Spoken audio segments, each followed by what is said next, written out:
Hello dear MSc Microbiology students, welcome to the another video lecture of your MBTE 3, and yes, we have started with the important point of the syllabus, that is the biosynthesis of the amino acid, and already we have completed with 3 families, and now we are moving ahead with the another family of this part. So now if you remember, I have already told you that the reactions are a bit complicated, so you don't need to get into very much detail. Okay, just overlook those reactions, just try to remember the precursors and which amino acids are formed. Okay, and the important thing is that अगर कुछ अलग है या फिर कुछ highlight आपको हो रहा है, like suppose some kind of things like pyridoxal phosphate, ठीक है, it is the one enzyme जो बहुत इम्पॉर्टेंट रोल प्ले करती है in the addition of the amine group. ठीक है, बहुत सारे रिएक्शंस में हमने उसको अमाइन ग्रुप एडिशन में रोल प्ले करते देखा है यूजिंग द ग्लूटामेट। ठीक है, ये आप हाईलाइट कर सकते हो, या फिर कुछ अलग आपको दिख रहा है वो हाईलाइट कर सकते हो। एंड इम्पॉर्टेंट थिंग कि आपको प्रिकर्सर याद रखने हैं कि कौन से प्रिकर्सर से क्या बनता है। फॉर एग्जांपल हमने लास्ट में जो देखा था, सेकंड फैमिली में हमने देखा था कि सेरीन पहले बनता है और सेरीन से फिर 2 अमाइनो एसिड बनते हैं। इसका मतलब सेरीन उनके लिए प्रिकर्सर हुआ, ना कि जो हमने पहला इंटरमीडिएट देखा वो नहीं है। उसके अलावा पहले सेरीन जो बना है वो प्रिकर्सर एक्ट करता है for the next amino acid. तो सेम वे में हमने जो लास्ट देखा था oxaloacetate and the I guess oxaloacetate and the pyruvate. ठीक है, तो उसमें हमने देखा था कि ऑक्सैलो एसीटेट पहले अस्पार्टेट बनाता है और अस्पार्टेट बनने के बाद जो है आगे जाके नए अमाइनो एसिड बनते हैं। तो हमने वो पार्ट देखा था, उसमें भी हमें ये पता चला कि पहले अस्पार्टेट बनता है और अस्पार्टेट प्रिकर्सर जैसे एक्ट करता है। ठीक है, तो ये चीज़ भी आपको हाईलाइट हो रही है, तो आप ये चीज़ याद रख सकते हो। तो ऐसी कुछ अलग चीज़ें हो which you look with the another point of view, then you can just remember those things. Okay, so now the important thing is that कि आपको पूरे reactions याद नहीं रखने हैं। अगर हो सके तो स्टेप्स याद रखो, नहीं हुए वो it's okay, no not a big deal. आप जस्ट उसके इंपॉर्टेंट की पॉइंट्स याद रखो कि कौन से अमीनो एसिड कौन से प्रिकर्सर से बनता है, कौन से फैमिली का है, या फिर कौन सी फैमिली में कौन से अमीनो एसिड्स है, उनका प्रिकर्सर क्या है। ठीक है, ये सब चीज़ें आप लोगों को याद रखनी है। Now the second most important thing is that कि आपको स्टेप्स ना भी हुए याद, आपको उनका मेन इनिशियल थिंग याद रखना है, दैट इज़ द प्रीकर्सर। ठीक है, and the end product. Now हमने जो लास्ट टाइम देखा था, that is the formation of the amino acid from the precursor, that is the oxalo acetate and the pyruvate. अभी हमने नेक्स्ट फैमिली देखनी है जिसका प्रीकर्सर है फॉस्फोइनॉल पायरुवेट इरिथ्रोज 4 फॉस्फेट। ओके, अब ये दोनों चीज़ें भी अलग है, जैसे हमने लास्ट फैमिली में भी देखा था कि वहाँ पे पायरुवेट एंड ऑक्सैलो एसीटेट का रोल था, यहाँ पे भी 2 अलग चीज़ें इन्वॉल्व है, phosphoenol pyruvate and इरिथ्रोज 4 phosphate. Metabolic pathway study किए होंगे, पता होगा कि ये दोनों नाम आपने कहाँ सुने हैं, दूसरा नहीं तो पहला तो आपने सुना ही होगा phosphoenol pyruvate. You all know clearly ये लास्ट सेकंड स्टेप है किसका, ग्लाइकोलिसिस का। मतलब ये कहाँ से आता है, ग्लाइकोलिसिस से। जो सेकंड है इरिथ्रोज 4 फॉस्फेट, वो आता है from the pentose phosphate pathway, जो ग्लाइकोलिसिस से ही शुरू होता है। ठीक है, तो वो पाथवे जो है पेंटोज फॉस्फेट पाथवे, उस पाथवे का एक इम्पॉर्टेंट इंटरमीडिएट है इरिथ्रोज 4 फॉस्फेट। ठीक है, तो इरिथ्रोज 4 फॉस्फेट जो है वो और फॉस्फोइनॉल पायरुवेट, ये दोनों जो है इनसे जो भी अमाइनो एसिड बनते हैं वो बिलोंग करते हैं इस फैमिली में। ठीक है, अब यहाँ पे एक ट्विस्ट ये है कि ये दोनों अलग अलग काम नहीं करते हैं। ठीक है, ये दोनों एक टीम है। जो हमने पिछली बार देखा था वो दोनों अलग अलग काम कर रहे थे इरिस्पेक्टिव, उनको अलग अमाइनो एसिड बनाने थे।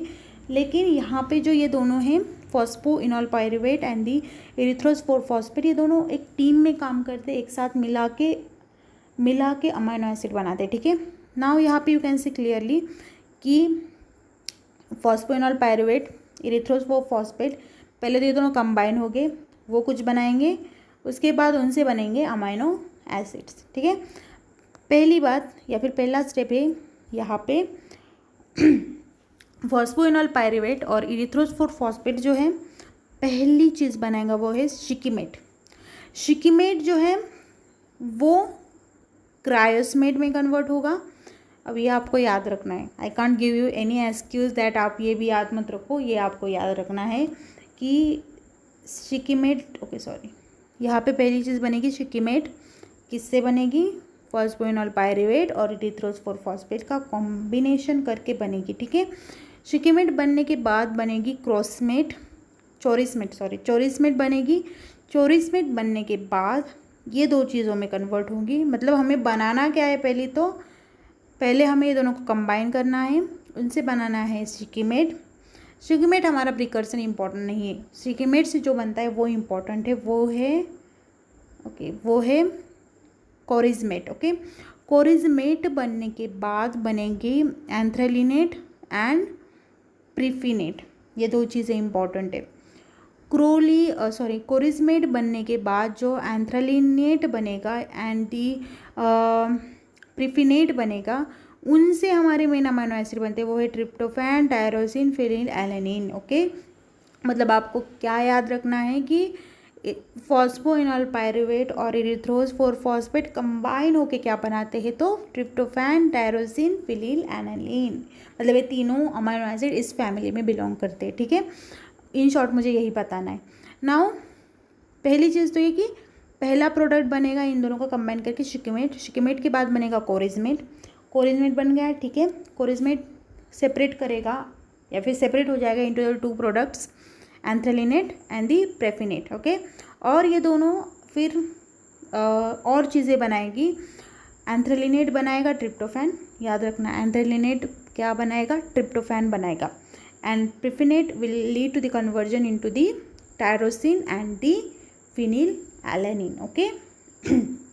नाउ हम नेक्स्ट थिंग देखेंगे, दैट इज़ ये फॉर्मेशन कैसे होता है, पूरी जो चीज़ हमने इतनी बड़ी बड़ी डिस्कस की वो कैसे होती है। तो पहली reaction as I told you कि क्या होगी, ओके, पहली रिएक्शन जो होगी वो होगी फॉस्फोइनॉल पायरुवेट का कॉम्बिनेशन होगा इरिथ्रोज 4-फॉस्फेट में, ठीक है। अब यहाँ पे कॉम्बिनेशन होने के साथ साथ कुछ तो एलिमिनेट होना है, तो यहाँ पे H2O एलिमिनेट हो जाएगा, ठीक है, मतलब पूरा कार्बोक्सिल ग्रुप एलिमिनेट हो जाएगा। नाउ ये दोनों कंबाइन होंगे using the enzyme 2-keto 3-deoxy D arabino heptulosonate phosphate synthesis, बहुत हार्ड नाम है, बस फॉस्फेट सिंथेसिस आप याद रखो। तो फॉस्फेटेज सिंथेज एंजाइम की मदद से पहली चीज़ बनेगी वो है 2-keto 3-deoxy डीअरेबिनोहेप्टुलोजिनेट 7-फॉस्फेट, ठीक है, बहुत बड़ा नाम है। तो ये चीज़ पहले बनेगी। Then the next thing will be, okay, the next thing will be like this, okay. ये जो है ये कन्वर्ट होगा इनटू द, थोड़ा सा रिंग लाइक स्ट्रक्चर फॉर्म होगा, it will lead to the conversion into, ये हमने नाम वहाँ पे सुना था अगेन 3-हाइड्रोक्सीक्यूनेट, हमने second I guess third family में ये नाम सुना है 3-हाइड्रोक्सीक्यूनेट, बस कुछ नहीं, साइक्लाइजेशन होता है एंड फॉस्फेट ग्रुप ये जो हमने यहाँ पे एडिशन किया था वो रिमूव हो जाएगा, ठीक है। Now in the next thing यहाँ पे थर्ड स्टेप में क्या होगा, जो 3-डीहाइड्रोक्यूनेट है, okay, it will lead to the formation into this three dihydroxy shikimate, ठीक है। अब यहाँ पे हम शिकीमेट के थोड़े से करीब आ रहे हैं, शिकीमेट यहाँ पे शिकीमेट यहाँ पे फॉर्म होगा, कुछ नहीं, H2 यहाँ पे रिमूव हो जाएगा फ्रॉम दी 3-हाइड्रोक्यूनेट से, ठीक है। H2 रिमूव होने के बाद स्ट्रक्चर में ज़्यादा कुछ चेंजेस नहीं आएंगे, यू कैन सी क्लियरली, यहाँ पे होल जो बॉन्ड है वो थोड़ा सा चेंज हो जाएगा। नाउ इसके बाद ओके, यहाँ पे ये जो 3-डाइहाइड्रोक्सी शिकीमेट है उसका कन्वर्जन शिकीमेट में हो जाएगा। शिकीमेट हमारा पहला इंपॉर्टेंट हिस्सा है, ठीक है। शिकीमेट बनने के बाद shikimate will be converted into shikimate 5-फॉस्फेट, मतलब यहाँ पे काइनेज एंजाइम का रोल होगा, एटीपी का एक रोल होगा। काइनेज एंजाइम का काम क्या होता है, फॉस्फेट ग्रुप एडिशन करना यूजिंग द एटीपी, ठीक है। तो यहाँ पे फॉस्फेट ग्रुप एडिशन होगा शिकीमेट पे and it will lead to the formation of shikimate five phosphate. Shikimate five phosphate के बाद फॉस्फोइनॉल पायरुवेट के मदद से यहाँ पे शिकीमेट का कन्वर्जन हो जाएगा 3-इनॉल पायरुवेल शिकीमेट 5-फॉस्फेट। यहाँ पे होगा कुछ नहीं, again one more phosphate group will be added and some kind of pyruvate group will also be added, ठीक है। यहाँ पे फॉस्फोइनॉल पायरुवेट का थोड़ा सा रोल है, तो यहाँ पे ये जो पूरा ग्रुप आपको दिख रहा है कार्बोक्सिल ग्रुप, वो भी ऐड होगा, along with that phosphate group add होगा, ठीक है। सॉरी, फॉस्फेट ग्रुप रिमूव होगा, नॉट ऐड होगा। ओके, नाउ ये जो इंटरमीडिएट है 3-enol pyruvyl shikimate 5-phosphate, it will lead to the formation of the chorismate. जो हमारा मेन शिकीमेट बनने के बाद कौन बनता है, कोरिजमेट। कोरिजमेट यहाँ पे बन जाएगा, ठीक है। ज़्यादा उनका स्ट्रक्चर थोड़ा सा डिफरेंट है, like you can see here, ये पूरा पार्ट रिमूव हो चुका है, it will lead to the formation of the chorismate. Now chorismate बन चुका है, हमारा जो मेन हीरो है वो है कोरिजमेट। कोरिजमेट से ही हमारे आगे के प्रोडक्ट बनते हैं। तो नाउ कोरिजमेट बन चुका है। कोरिजमेट बनने के बाद कोरिजमेट यूजिंग द ग्लूटामाइन, हमने जब देखा था अमोनिया का जो है कैसे उसका असिमिलेशन होता है, उसमें हमने देखा था कि glutamine as a primary amino acid role play करता है। तो यहाँ पे वो उसका रोल है। कोरिजमेट जो है यूजिंग द ग्लूटामाइन, कोरिजमेट में एक अमाइनो ग्रुप एडिशन हो जाएगा and it will lead to the formation of anthranilate. अब एंथ्रेलिनेट यहाँ पे फॉर्म हो चुका है। एंथ्रेलिनेट हमारा एक इम्पॉर्टेंट पार्ट है। एंथ्रेलिनेट जो है अगेन वो एक प्रिकर्सर है for the first amino acid. Now यहाँ पे एंथ्रेलिनेट का जो है PRPP फॉस्फोराइबोजिल पायरोफॉस्फेटेज ये नाम के एंजाइम है, वो यहाँ पे रोल प्ले करेंगी। होगा क्या, ये जो PRPP है एक पूरा एक स्ट्रक्चर है, वो यहाँ पे ऐड हो जाएगा, ठीक है, इस एंथ्रेलिनेट पे, ठीक है। And it will lead to the formation of N5 phosphoribosyl anthranilate, okay. अब यहाँ पे ये जो बना है इतना बड़ा नाम वाला स्ट्रक्चर, इट विल अगेन थोड़ा सा रीअरेंज हो जाएगा and it will lead to the conversion in of N5 phosphoribosyl anthranilate to enol 1O carbo oxyphenyl amino 1-deoxyriboलोज फॉस्फेट, ओके। थोड़ा सा नाम थोड़ा क्या बहुत कॉम्प्लिकेटेड है। So it will be formed from this and then